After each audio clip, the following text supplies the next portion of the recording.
Good afternoon. My name is Donna Fiesel, and I'm your host of Donna's Edge Talk Show, where truth matters. Thank you so much for watching. Monday through Fridays, we begin at 1 p.m. Central Time. We get to ride home together, and I really enjoy every single minute of it. You can find us on the radio at IAC Radio, your brand new Fox News affiliate. You can also find us on television, syndicated on Abundance Television, found on Roku, Apple TV, and Amazon Fire. And don't forget the podcast, thenewscasters.com. And by the way, I appreciate the emails. Absolutely. Any thoughts? And by the way, we're having a show because of several of you who are interested in what if something happens to the grid? What am I going to do in case there's something happens with the communications, whatever?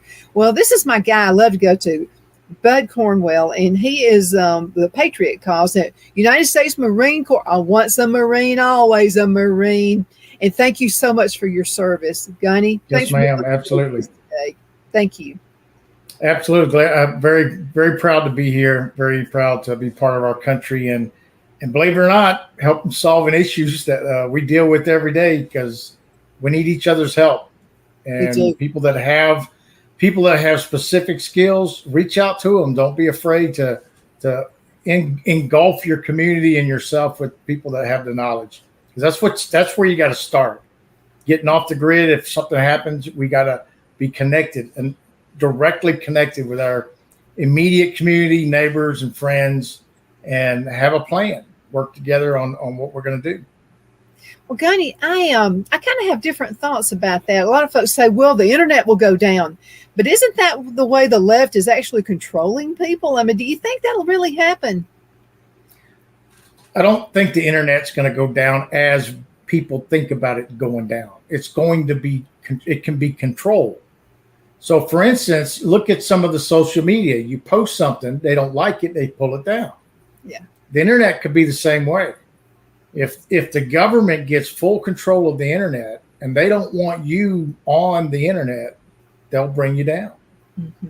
But the only way I think that the internet could really, really go down is if they're just this massive wave of EMPs across the United States and other countries that shut down the electric grid, because what do you got to have to power the internet? You got to have electricity. So that's the key. If the internet, if it goes down in the United States, it's not going to go down in the world per se.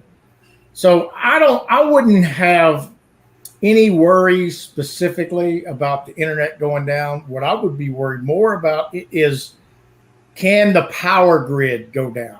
Because the power grid is what drives all this. Don't worry about the internet. The internet's not going anywhere.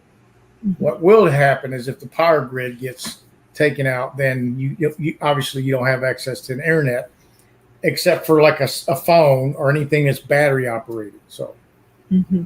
Yeah, there's a lot to think about. And I can see where it would put us in such a land of confusion. I mean, people would just be going absolutely bonkers if something happened to the power grid. But I'm also remembering, and I'm glad my grandparents told us the stories about during the Depression, not having electricity. And they would talk about, people actually talk to each other. There's none of this sitting at the table, everybody on a cell phone. There was none of that kind of stuff. So people actually talked. In the long run, couldn't that be the best thing that ever happened to America? Because we would start talking with each other. Not only that, do this. If you haven't done this, do it. Turn your phone off and put it in a drawer for a day. Don't even go get it. Go a whole day without your phone. This is going to show you how you're going to react in these kind of situations. If you're so used to communicating with your phone, what happens when it's gone? Then what? Now I got to actually, drive down the road or get on a bike or something to have any kind of communication. Practicing and understanding what impacts could happen is how you prepare yourself. Same with food, etc. So talking to your closest friends and neighbors and staying in contact with them. If something happens, then you have a relationship with somebody close to you, which of course we'll bring up later on here, talking about the ham radios and walkie-talkies and CB radios, how you can use that in times where, it gets difficult. Well, there are all kinds of things you can do. I even found this little packet. I go to this store. It's called the $5 store. And, every day you get, it's decreased in how much things cost. So I went on 50-cent day and I found these little plastic, it was almost like a little plastic bag. And what you do is you add, it already has salt in it, and you put water in it, and it turns into a lamp. And you're not using batteries. You're not using anything. It's just the way this thing works. And it's designed to last about 48 hours. And they say sometimes they last even longer than that. So I bought several of them just to try one out, just to see. And that thing lasts for about 4 days, where you actually had light and you could see. Of course, I've got a collection of candles, and I make candles anyway. So I have lots and lots of candles, and there are various things you can do to stay warm. We're all used to the convenience of having, piped in heat, piped in cool, all that, But I do remember a time when we didn't have air conditioning, and we survived those and it was hot then too. Oh, absolutely. Here's one of the things you must go out and do if you haven't done so. You can buy a survival kit. I'm not talking about a kit that's got a whole bunch of food and stuff. That's not what I'm talking about. The bare necessities, the things that you need to start a fire, right? Scissors, all these things that you may or may not think of. But what's neat about it, it's all in one package. So you don't have to try to figure out where something is to go get it. So you get that survival kit, and you get you a very large, listen, I'm telling you, a very large medical kit, a first aid kit. You get those two things. That's the beginning of your comfort level. Now you're going to start feeling more comfortable when something happens, because you're going to be able to do certain things. And believe it or not, in a lot of these survival kits, they put candles in there, but not the normal candles. They got candles that can last for months compared to, a couple days. And I'm not talking about big old gigantic candles. It's just the chemicals and stuff that they put in there allows it to last a whole lot longer. Mm-hmm. And same thing. We have a bunch of candles, but I'm going to get me, I've been researching those kits. I'm going to get me one of those kits so that I know if I miss something in my house that I don't have, it's going to be in the kit. I'm going to be, I got it. There it is. Fingernail clippers, like fingernail clippers. You're like, what? Yeah. Have you let your fingernails grow out for like 6 months and see what they look like? Those are important things. But there are things that we just need to be educated, like the difference between candles. Okay, so a paraffin candle will burn a lot faster than a candle made from soy or from beeswax. Exactly. Yes, beeswax will last just one of those little tiny tea lights on a beeswax or wax or a soy candle will last for hours. I mean, whereas you use a paraffin candle, and 45 minutes is gone. Absolutely. So let me ask you a question. So let's think about this. So we've been taught convenience for decades. Okay, buy this because it's more convenient. And I think I told you one time about my grandmother. My grandmother thought it was just an absolute sin to use a cake mix. And she would say, why do you want cake mixes? And I would say, because it's quicker. And she would say, no, it's not. You still have to measure out water. You still have to put eggs in it. You're still mixing it. It takes you 2 seconds to put 2 cups of flour and 1 cup of sugar in it. You're just buying convenience. So we've been doing this for decades. Do you think that's helped us, or do you think it has hurt us? It depends on what you're buying as far as the convenience stuff. Here's the thing. When you're going to have to deal with eating, where you have to survive, right? As much as I hate to say it, this is when that sugar comes in handy. This is when you want to have lots of stuff that has sugar in it, or glucose, those kind of things, high energy stuff, right? Because then you can have smaller portions, but still get the calories and stuff that you need to burn. Compared to, for instance, you're not going to box up or put in a jar a bunch of kale, for instance, right? Well, it's the same common sense. It depends. There is packages of food out there that's very easy to make. That would be very nutritious for you at the time. Mhm. And for instance, you would think, okay, like the powdered cheesecake things, right? No baked cheesecake, right? Uh-huh. You're thinking, why would I want to put that in my emergency food kit? Again, it goes back to it's real easy to make, and you could probably eat just a couple of slices of those every day, and it's going to give you that necessary energy to keep going. Am I saying the world's going to fall apart if you don't know how to cook? No, not necessarily, but it will. This will happen or can happen if it gets to the point where food is so high and you can't afford to buy it. You're going to have to grow it or kill it, and it's really that simple. So if you don't have those skills, you're going to have a hard time. You're really going to have a hard time. We just saw a touch of this when COVID hit. The supply chain, we couldn't get things. You would order things, it would take forever for it to come. Everybody went crazy about toilet paper. Remember that? And so, I mean, it was a weird time. And just think about that tenfold, what that could possibly be like. But something, there's some things, because I've done a lot of research, and I'm an herbalist, by the way. And so I have asthma. And so the specialist suggested I get on this machine, and you got to have electricity for that, by the way. So you have this breathing machine and all those things. And she also wanted me to start using inhalers and all that. But I'll have to tell you, I found out what the trick is. Ginger root. There you go. Yeah, and I grow it myself, so I know what's in it, by the way. All you have to do is dry it, put it in the dehydrator, or just let it dry air. You don't have to have a dehydrator for that either. And then if you've got a coffee grinder, you can have it cut up so it's like a tea. And I still have asthma. I'll have it the rest of my life, but I have it better controlled than I had when I was doing this inhaler.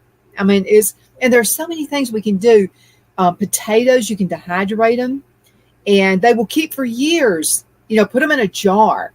And put there's absorbers that you can put in there. There's oxygen. That's right. Yeah. You can use those in there. And there are so many things that we can do to put that will last for years, absolute years. And if you know how to can, I suggest you hang out with somebody. I've even thought about doing classes on it, because you would think I would live in the country here that everybody knows how to can preserve food. They don't. That's true. The only concern I have is, what would you do for a water supply, Gunny? That's a very, very good question. A lot of people are not concerned about it. They just turn on the faucet and there it is. Well, what if something happens to the grid? There will be no water. If you don't have a well that you hand pump, I'm not talking about electrical pump, then you have no water on your property. You don't have a lake. Well, first off, if you have a lake, that's different. If you have a creek that's flowing through your creek, or a river that's flowing through your property, that's different. You got all the water you're going to need. You just need to know how to get it and how to use it, how to pull it out of and how to make it drinkable and filter and so forth. But if you live in the city and the power goes away and it's down for months and things start rotting, and you can't take a shower, and there's a couple things you need to learn. One is, one of the best ways to do it is to start creating and buying or building yourself rain barrels and start collecting rainwater, or at least have a system in place that if you lose water, then you can turn it on, and then it starts filling the rainwater, even if it comes out of your gutters, because even the nastiest water can be filtered out with the right stuff. In the military, what they used to give us was these iodine tablets or whatever, right? And this is crazy. We'd take our canteen and dip it in this water, and it was all muddy and stuff floating around in it. And we'd take those tablets in it, and stir it around and drink that water. It didn't taste very good, but we knew that chemical stuff in there would keep anything from hurting us. So you can know that. This sounds disgusting, but you can even recycle urine. You can. Mm-hmm. It's been done before. Yeah. Of course, if you live in a place where you get a lot of snow in the wintertime, that's not a bad place to be when you don't have any water, because you can collect a lot of water if it snows. Uh-huh. You just scoop it up and let it melt. And, now my son, what he did is on the side of his house, he put this, I don't know how many thousands of gallons, probably 3,000 or 4,000 gallon water tank, right? And hooked up to his gutters in his house, and that water would flow into that water tank, right? Now he didn't use that water to drink or take a shower. He used it to water his plants, and because he had a business and all that kind of stuff. Mm-hmm. But you could have used that a way of doing it. Mm-hmm. So and we're talking thousands of gallons of water. Mm-hmm. So if you know how to use water appropriately, economically wise, that could last for a long time. Oh, absolutely. Plus, as long as it keeps raining, it's still going to fill up. Mm-hmm. Absolutely. Now, there's people that actually live off the grid. What I mean is they got nothing. They don't have running water. They have no bathrooms or nothing. And they've been doing this for years. But you have to be disciplined, because it takes work. Listen to what I'm telling you. It takes work to live off the grid, because you have to produce everything that you're already getting: electricity, water, sewer, all that stuff. Wood, got to cut wood. You have to actually work to stay alive. Oh, wait a minute. That's kind of like we did back in the days, right? I was going to say, I've heard my grandparents talk about this stuff. Yeah, that's what I'm saying. I love YouTube. And some of the YouTube, you can't trust it, and some you can. Right. But I like to watch people use like cola cans or things like that, and try to make their own electricity. I'm going to try to do that. I'm going to see if I can. I've been collecting cola cans, and that's cool. I mean, I would make sense that it would work. But now when you buy solar panels, the one thing they don't tell you is there is maintenance to those. You don't just put them up and forever and ever you've got electricity, because the bird poops on it. That's going to, hamper it just a little bit. You got to keep them clean. Residue from resin. Think about resin from trees that could get on it. That's going to affect it. Yep. Now here's the other thing too, is if your people that you live around are like you and doing the same thing, when all this breaks down and the grid falls down or whatever, then when you guys come together, it's going to be easy to live together. Mm-hmm. But if you're the person that's done all your homework and you got all the stuff and you're prepared and ready to go, and you got 6 or 7 neighbors that haven't got a clue, guess what? It ain't going to be easy to live with these people. That's right. Because they're going to be hurting. Mm-hmm. And it's not going to be fun having to support 3 or 4 other families when you're only dealing with supporting your own. And that's what'll happen. People come out of the woodwork, the people who made fun of you for being, for doing all these, like some of my neighbors have with us. But I'm being prepared. And, the Bible talks about that, the ant in the Bible, and we raise bees, honeybees. And I'm going to tell you, you can learn a lot from bees. They will work and work and work. Absolutely. Well, here's one other thing we got to consider this. You got your home. You've been there for years. The grid goes down. You're doing fine. You're finally, getting kind of together on how to survive and all that. Next thing you know, here comes the sheriff's department or the National Guard, and they tell you you're leaving. Uh-huh. You got to pack up and go. What? Are you kidding me? Well, in the back of your mind, you got to make sure you have some get out, get away bug bag or whatever that has the bare necessities that you need, because there's no telling where they're going to take you. Mm-hmm. You may end up in a concentration camp type environment. Mm-hmm. Not saying you're going to be in a concentration camp. I'm talking about in a place where, you still may not have electricity or those kind of things. And you're living in an environment of lots and lots of people. Mm-hmm. And you just got pulled out of your home. So don't be shocked. Be ready for that. Mm-hmm. Absolutely. And that can happen. Absolutely. And as long as you're paying taxes, you don't own your house anyway. Because if you don't pay those tax, I don't care if your house has been paid for 30 years, you stop paying your taxes and see what happens. Put a lien on it. Uh-huh. They sure will. And then no matter how much it costs or how much you got in it, they own it. I heard my granddad talk about, so we bought we bought my inheritance. So we bought this farm. It was my grandparents' farm. They bought it back in the 1930s. And so my granddad talked about how they used to barter. And he said my granddad could like raise a peanut off of a rock. I mean, he just had the touch for raising peanuts. And that was their protein. And so then he had another neighbor that was really good at corn. So what they would do is barter with each other. And people need to see right now, you don't even know, even if you're living in the country, most people don't even know who their neighbors are because we've all been taught, mind your own business. We've been taught that for decades, which has really hurt us. And so, but bartering, I mean, because and one of my friends, I'm so happy for him. So he's made a lot of money off of gold. And so I told him, I said, that's awesome. But let me ask you a question. If something were to happen, could you eat that? I said, because I've been saving seeds for decades and I keep them in the freezer and I plant. I've got a big garden right now, just based off of seeds that I've saved for the past few years. Anytime I have a cousin, her name is Maddie, and Maddie had the best, I call them the Maddie tomatoes. They are the best tomatoes and they're really good. I don't know what they are. She doesn't even know what variety they are. So I told Phil, I said, you know what? I'm going to save some tomatoes. I'm going to save the seeds. I love these tomatoes. They're absolutely awesome. So I saved the tomatoes and I've got some of those tomatoes coming up this year.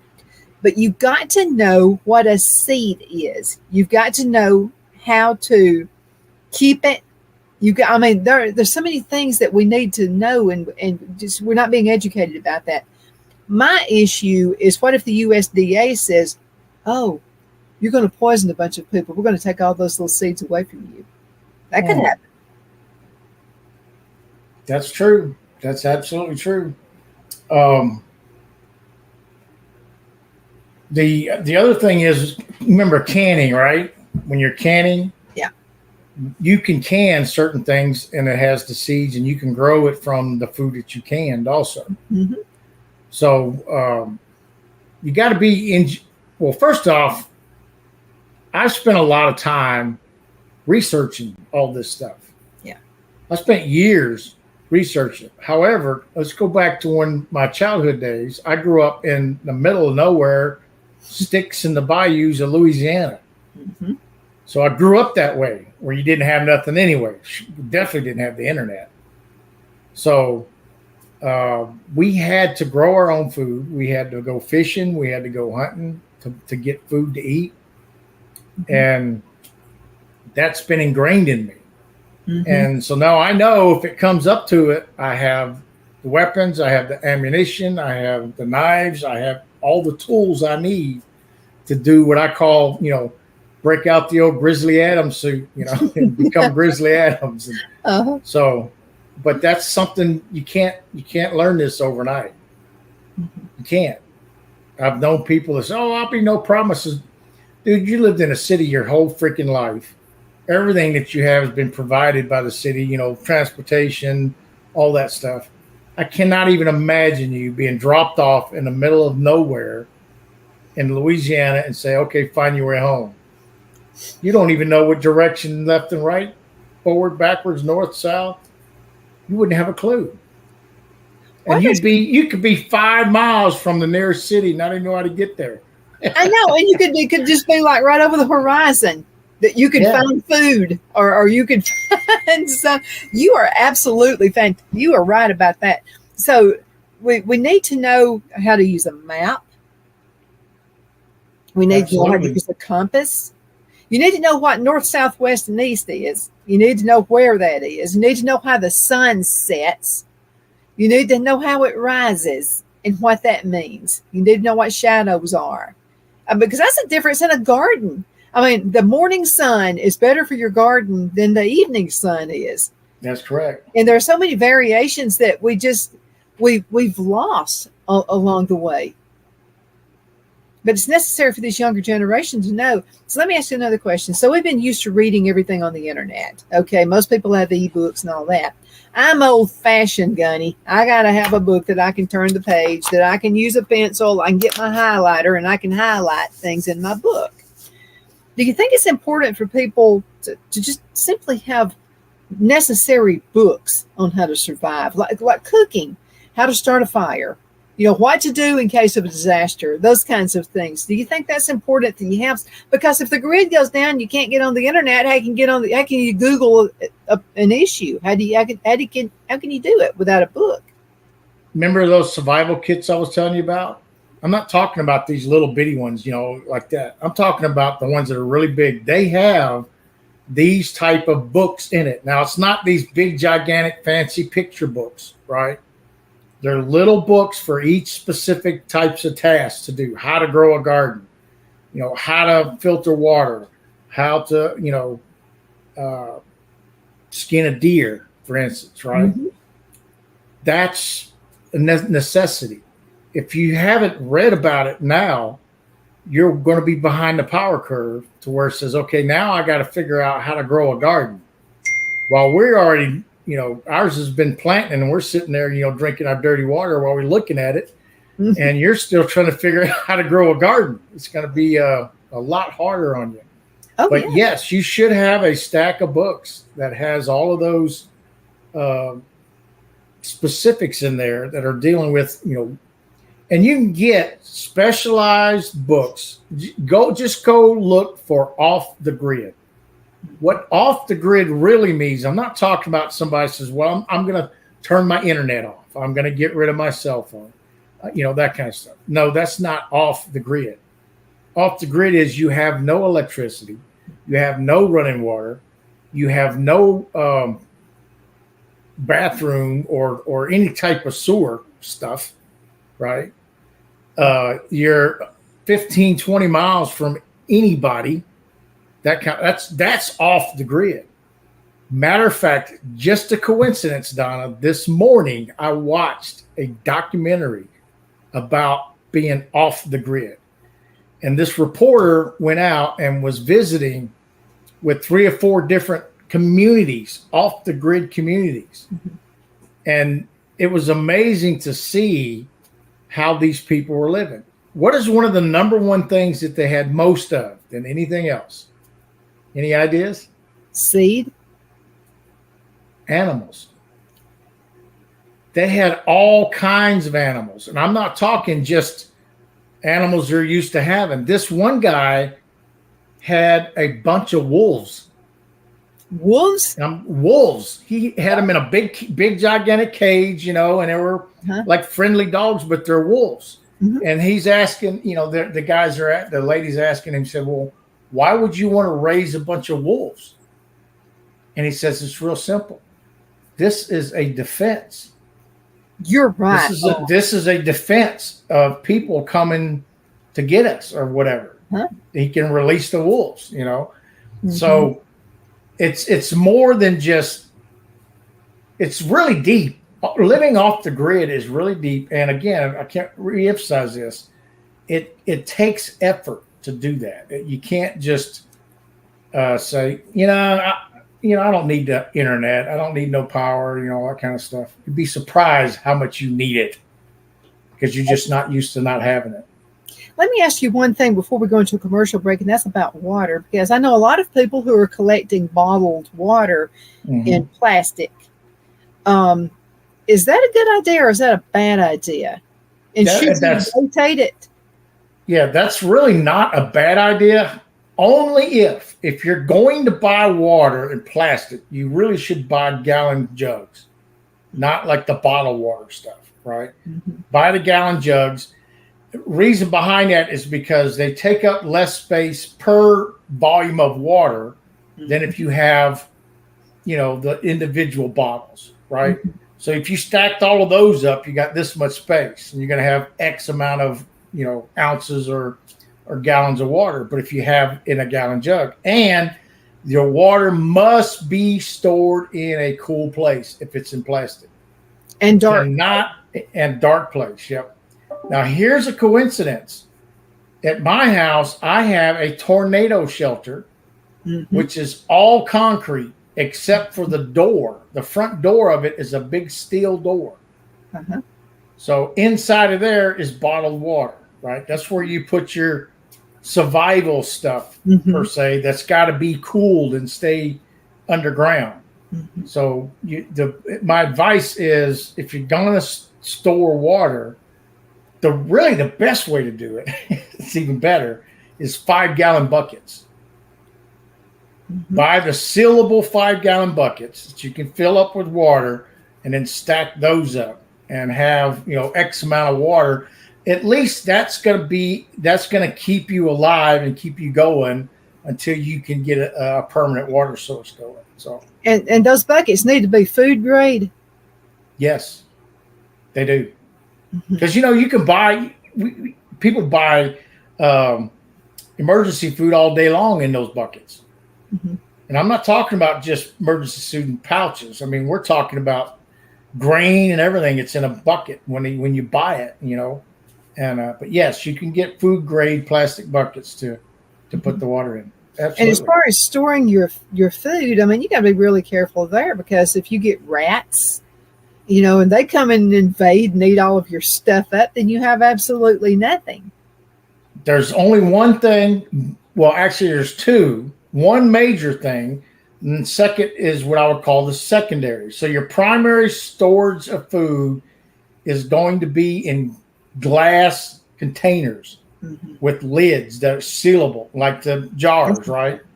The second one is going to be canned. It's going to be canned food that's never been opened, right? Because anything stored in cardboard boxes or cardboard stuff, when it's sitting in your pantry, it's not a big deal because you got air conditioning, right? It's in a temperature area. But if it gets hot and it gets moldy and it gets wet, it's going to rot, and there goes your food. Absolutely. So and then you also glass is the number one thing. And you're going to risk rats and other pests getting into your food too. So, and then maybe crazy neighbors as well. But anyway, you're right about the glass. Let's go into a commercial break. We went just a little bit past the hour, but that's fine.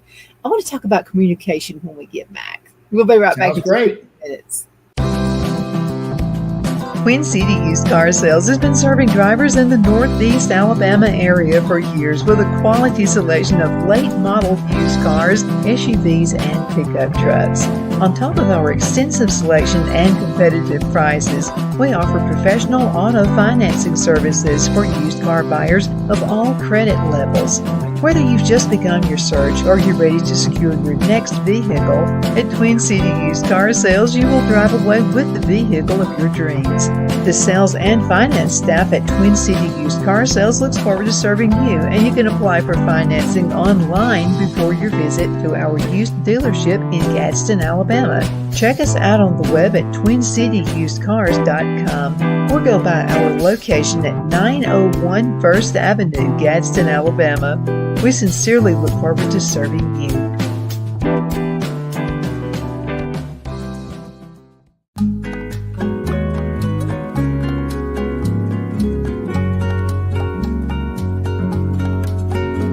At Lamone's Mexican Restaurant, located in Henniger, Alabama, and voted Best Mexican Restaurant of DeKalb County, Alabama 2020, we're here to serve you with authentic Mexican cuisine. Order easily online by going to lamonsmex.com or call 256-657-3999 to place your order. We're open Sunday through Thursday, 11 a.m. to 9 p.m. and Friday and Saturday, 11 a.m. to 10 p.m. Whether you're celebrating a cozy date night for two or a celebration for a crowd, at Lamone's you'll love our atmosphere and friendly servers. Thank you for dining with Lamone's Mexican Restaurant.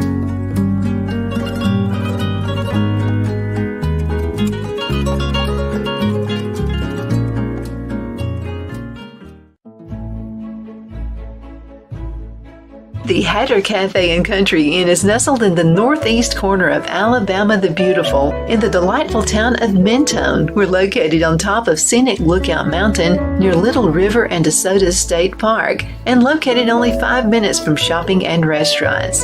There is also a nearby community walking path and golf course. We welcome everyone through the doors and we are committed to outstanding service for all guests. At the Hatter Cafe and Country Inn, we invite people from all walks of life to come and get away from it all, enjoy the open spaces, treetop views, fresh, clean air, and experience Southern hospitality at its finest.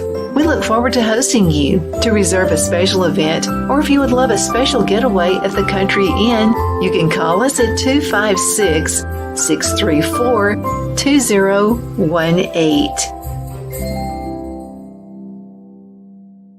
Good afternoon. We're back. My name is Donna, and I'm your host of Donna's Edge Talk Show, where truth matters. Thank you so much for watching every day, Monday through Friday, from 1 to 3 p.m. Central, as I get to ride home with you. Now, remember that Central time, as I get to ride home with you in the afternoon. You can find us on the radio, icradio.media, and we are brand new Fox affiliates. You can find us on television, too.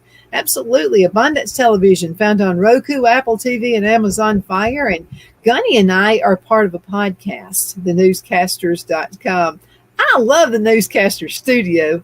I mean, it's refreshing because you can see folks like Gunny has really good shows on there, and you can see folks who are like-minded, and they don't mind, looking what could happen beyond, these what if things that are happening. But I'll have to tell you, I don't mind being called a conspiracy theorist. I don't care, because I feel like I'm just getting the truth out there. Things that people just don't want to talk about. People want to be popular, Gunny. They don't want people to make fun of them, those things. And I don't care. I just want the truth out there. And I know you do. Some really good folks are running the Newscaster Studio, if they want the truth out there as well. Gunny, let's talk a little bit. We've been talking about food and those kinds of things, and those are necessary things. But let's talk a little bit more. Let's dive in just a little bit about communications, because, sometimes a life can be saved. A lot of lives have been saved because we had communication. We were able to pass information along to each other, and maybe someone is having a heart attack. How could we get information passed if something happened to the grid? Very, very good question. A lot of people are concerned about this. So number one, think about, first off, what if all the power went out everywhere? Let's just do it, whatever, across the whole United States. There are major institutions in this country that have automatic generating power. So the second that power goes off, the generators kick in and they still have power. Hospitals, radio stations. So there's a lot of people that are still going to have power for quite some time, months, if not years, if the power grid goes down. Mm-hmm. So as far as communication aspect is this. The number one thing you want to be able to do is to hear what's going on. That's the number one. The second thing is to respond and to react to what's going on. So hearing is very simple. You have an AM, FM radio. Mm-hmm. So if you don't have a AM, FM radio stashed away, batteries, bunch of batteries to put in it, ready to go, that's your first mistake. That's the beginning of your communication plan. Mm-hmm. The second thing is now you got to start responding. And responding means talking back and forth, two-way radios type stuff. Mm-hmm. So if you have a family, let's say your family kind of lives on a farm and Bob's got his house here, Uncle Bill's got his house there, Grandma's got her house there. Every one of you can have walkie-talkies, mm-hmm. which I highly suggest. I have 2 sets of walkie-talkies. Mm-hmm. The reason behind that is because if you use a walkie-talkie, guess what? Only you and that person can hear the conversation. Nobody else can hear it because it's on that particular radio. Right. Mm-hmm. So that's, a necessity. So that's the next step. So you're talking about AM, FM radio, then a walkie-talkie. Right now you're going to stretch it out. And say you can stretch out 5 miles. So for wherever you're living, you look and see where you're at. Let's say you're 5 miles from Fort Payne, from the center of Fort Payne. Mm-hmm. That's good news. The good news is now you can get a handheld ham radio, a UHF VHF radio, right? Mm-hmm. Now, the only problem with that is if you get a handheld ham radio, you have to have the ham license to operate it according to regulations, right? But obviously, if you're in an emergency, do you really care? No. So that's the next step to stretch out further. Now, the ones that you're going to hear, things that you're going to hear on that radio now is the emergency people, the police, the fire departments, scanning, the mayor talking to the citizens about what's going on, those kind of things. Mm-hmm. So that's kind of how you put your plan together. How am I going to talk local? How am I going to stretch it out past my neighbors? And then if I want to, how can I even get further out and talk within my county? Mm-hmm. That's different. So now you're talking about if you want to go outside that 5-mile radius or so, now you're going to the next level of the ham radio and get a radio that has 50 watts of power or more. Then you can stretch out even further outside the county if necessary. So if you have family, for instance, like lives across the border in Georgia, you're not going to be able to talk to those people unless both of you are ready to engage on a ham radio type environment. So that's kind of how the plan is. Like I can't have, say, a walkie-talkie and you have a ham radio and us work. I mean, it has to be the same thing on the same frequency. That's correct. That is absolutely correct. You can't say, oh, I got a radio. What radio? What does it do? What bands does it work on? And, what frequencies? And, of course, the more and more I talk about it, the more people go, I have absolutely no idea what you're talking about. That's why you got to get a book or research it on the internet on how to communicate, put a communication plan together. I'm used to this because I spent so many years in the Marine Corps. And part of us preparing for a mission to go out is we plan on how are we going to communicate. Mm-hmm. The very simple way to communicate, which, by the way, is highly possible that even us may end up doing someday, is what is called hand and arm signals. That is a signal. That's a way of communicating, right? Mm-hmm. So that's the first thing is how we develop hand and arm signals so we are silent. We're not talking, but we can do hand and arms and they know what we're talking about. Mm-hmm. So that's the beginning of your plan. Then you talk about the different radios. What frequency are we going to be on this day? What's the frequency going to change on tomorrow, etc. So that's the key, is to know what you have radio-wise and what you can, or what its limitations are, and when you use it. Get all that down, then you have a better chance of communicating. Let's talk about antennas. And I know you can get antennas that would actually, bigger antennas that would go on your handheld, but I'm talking about outside antennas. Goes back to the type of radio we're talking about again. Mm-hmm. So, for instance, remember the last podcast or last show we did together talked about the 3 different bands of ham radio, UHF, VHF, and high frequency. And you remember high frequency is where you can talk all the way around the world, basically. Mm-hmm. And there's what is called, I'm at a blank here, repeaters. They're called repeaters. Mm-hmm. And they're all over our county, for instance. So as long as I can take my ham radio and connect to that repeater is going to send it to another repeater, etc.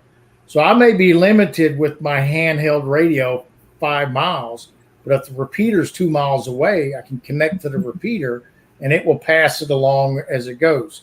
So what does that mean antenna-wise? Mm-hmm.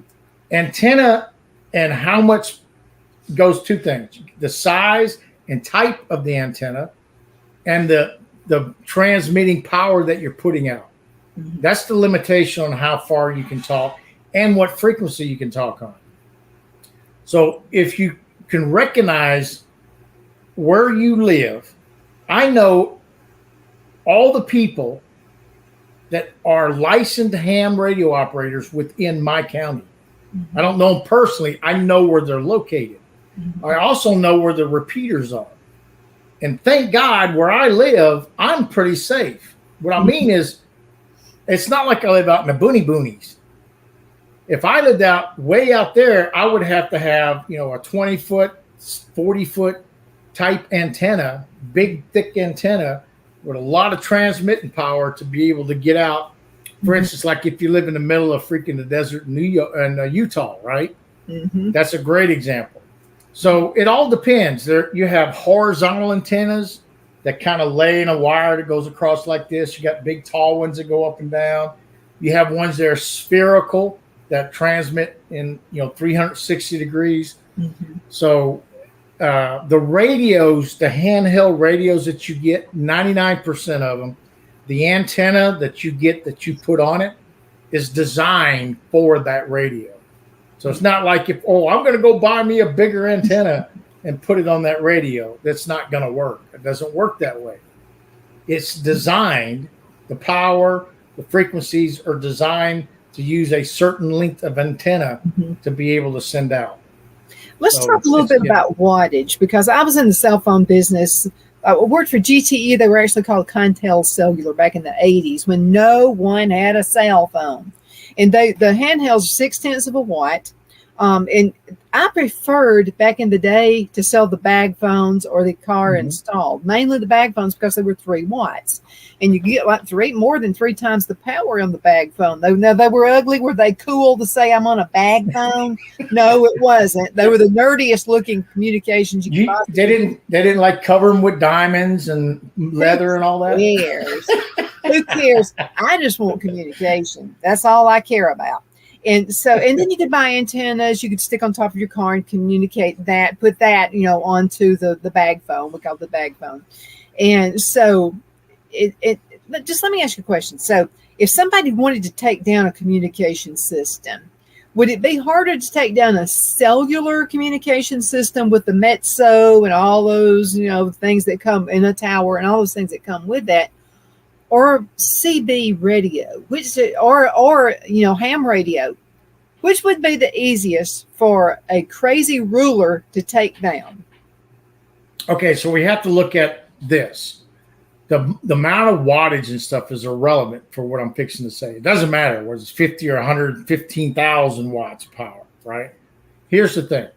When you use the word takedown, it's usually in 2 different ways. It's either a physical takedown, right? Or an electronic takedown. So that's the difference. That's where I was talking about the EMPs, right? Electrical magnetic pulses. So as long as the EMP is on and running, nobody communicates on anything.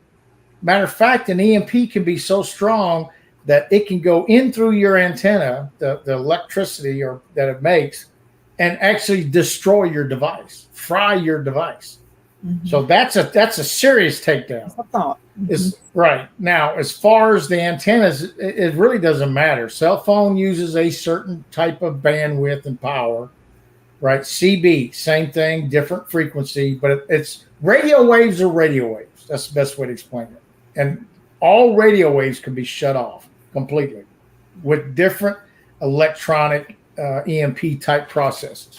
So if you're worried about losing radio waves, it ain't going to matter anyway. What you got, it ain't going to work. But when you're talking about power, again, the way that the communication, radio communication world works, for instance, those handheld radios I was telling you about, they're normally 5 watts. The maximum output is 5 watts. That's why they can only go 5 miles. From there, you're going to go to your car. Now, here's the neat thing about a car is you can put a CB radio and you can put a ham radio in your car. So now you got 2 different ways of communicating. If one of them goes out, you got the other one. And then, believe it or not, there's a whole lot more people on a citizen band radio than there is on the ham radio because it's free. You don't have to have a license to run a CB radio.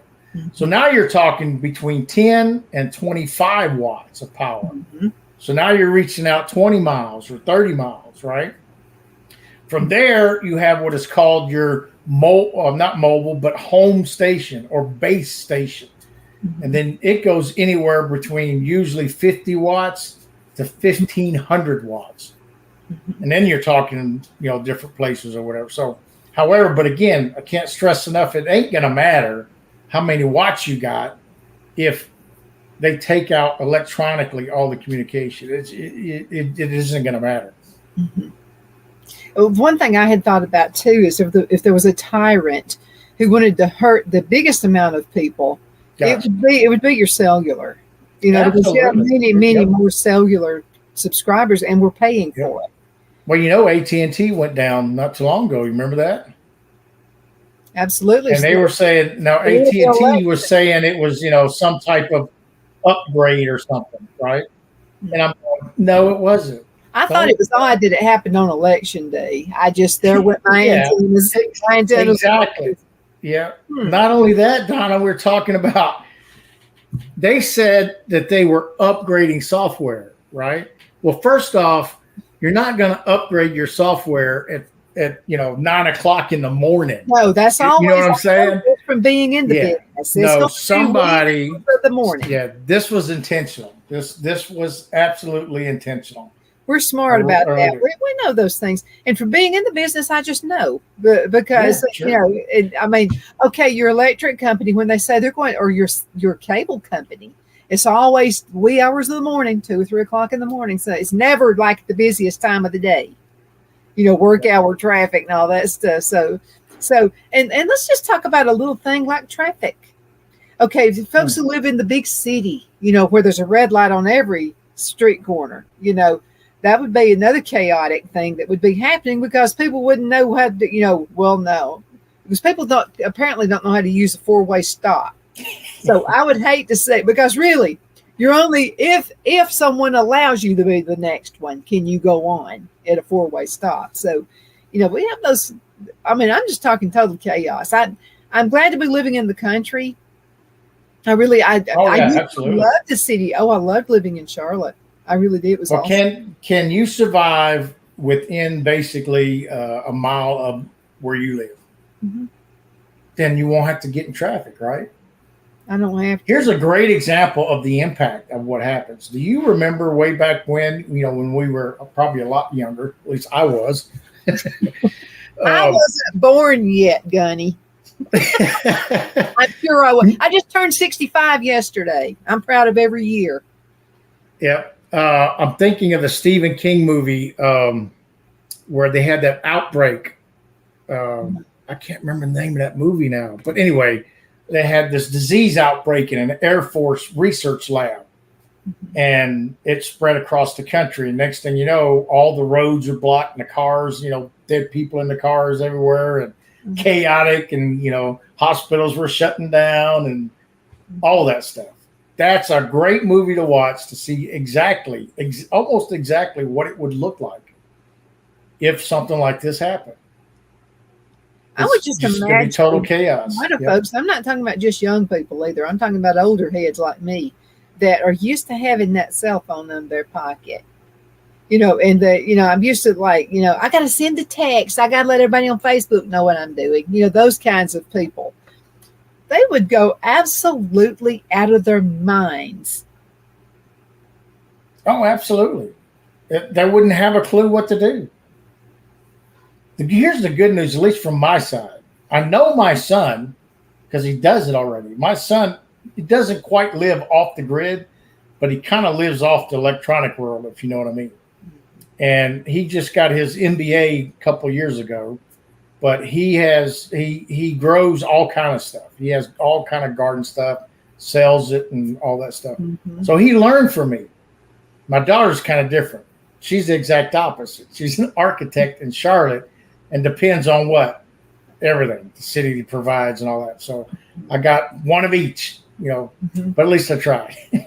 But I was raised where it's ingrained in me. I haven't had to live that way for years.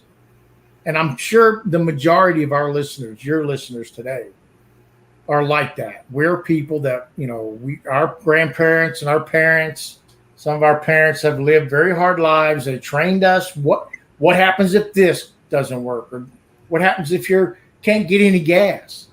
Then what are you going to do? Right.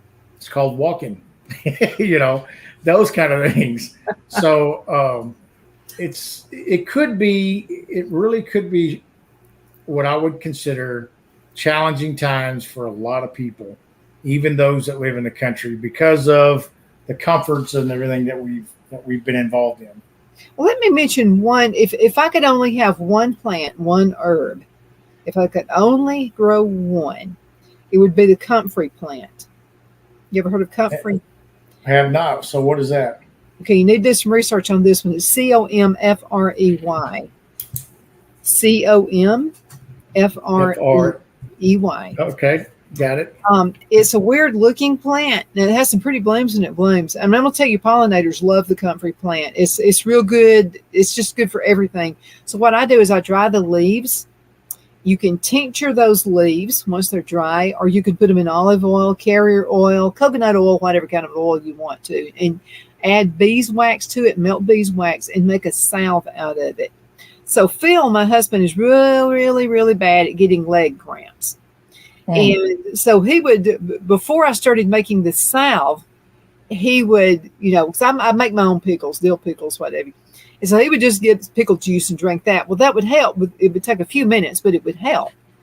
Now all he's got to do is rub this salve on his leg when he starts getting these cramps. Instant, it's done.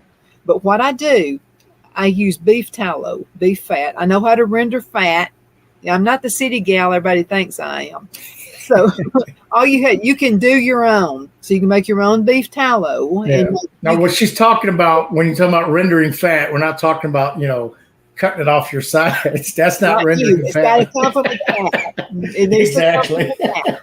And you need to not be yucky about it. I mean, it happens. We buy all the beef local farmers and all that. So we always collect the beef fat. And you can make candles with this stuff. But let me tell you about this salve. We're going to have to go in just a second.